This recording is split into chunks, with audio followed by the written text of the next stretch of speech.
Trudi, you talked about fasting, intermittent fasting. So tell us more about the benefits. Okay, so one of the biggest benefit perhaps is that when you're fasting, you're not eating anything. Your insulin levels will be right down to their baseline level.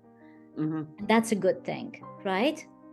Yes. So, when people are on a low carbohydrate diet, then their insulin levels do reduce.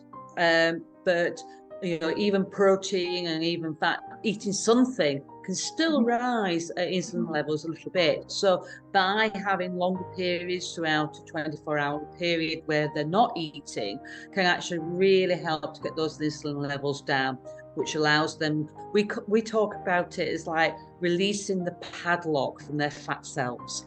So if you release the insulin levels are down, it helps to release the padlock from the fat cells, and so people can start using that stored energy as an energy source, and that can actually then reduce hunger as well because the body's being fat. So intermittent fasting has got the benefits, but it's also got a benefit as have you heard of autophagy, which is kind of the recycle of the old junky proteins and replacing with the newer proteins. So, and that's meant to really help with the aging process, to help with longevity and reduce the aging process. So there seems to be, I mean, if you think back to the hunter-gatherer days, then the population, our ancestors used to spend a lot of natural time fasting. So they'd, be fasting, perhaps just have a few berries and then be able to kill an animal and feast. And so they went from periods of fasting and feasting, whereas now it's kind of, we see, especially with teenagers, a lot of grazing throughout a 24-hour period. So the longer the overnight fast and the more time that people can actually have between meals, it helps the body to rest and recover and recycle the dysfunctional proteins in the body. So it seems, and more research is emerging about the benefits of intermittent fasting. And one way is the time restricted eating, where you extend the overnight fast, and so people might have a 16-hour overnight fast and an 8-hour window of eating throughout the day, or they may shorten that to 6 hours or 4 hours. And some people I know even will have just one meal a day, so they will just have an evening meal and fast for the rest of the day, and that suits them and their lifestyle.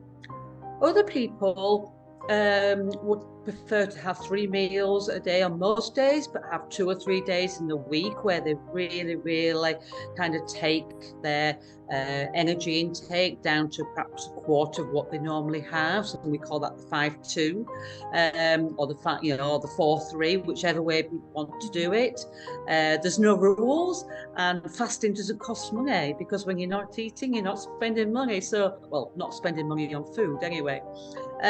So people might kind of say, well, I love doing the fast at 5-2 because I'll choose 2 days in the week where I'm going to be really busy, so it's actually convenient not to eat, and that works for them.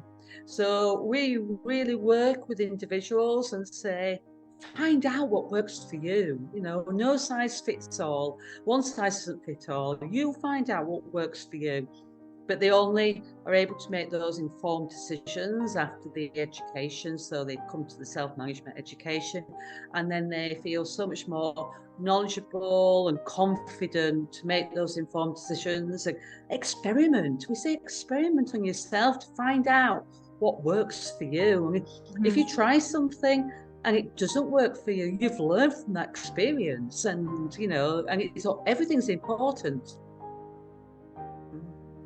Yeah, I love experimenting on myself.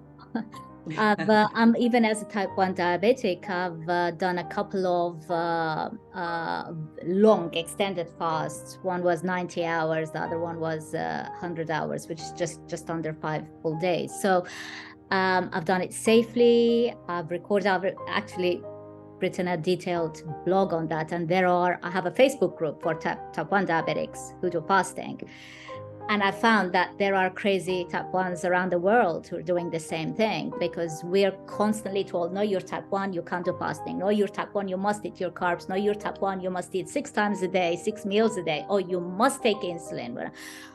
So we're just proving the establishment wrong. We're proving that with the empowerment that you were talking about, with the confidence, with the right knowledge and the right technological tools, which many of us have these days, you can do it safely. And there's no reason why you can't do fasting just because you are type 1 diabetic. Of course, precautions need to be taken. Of course, you need to be safe.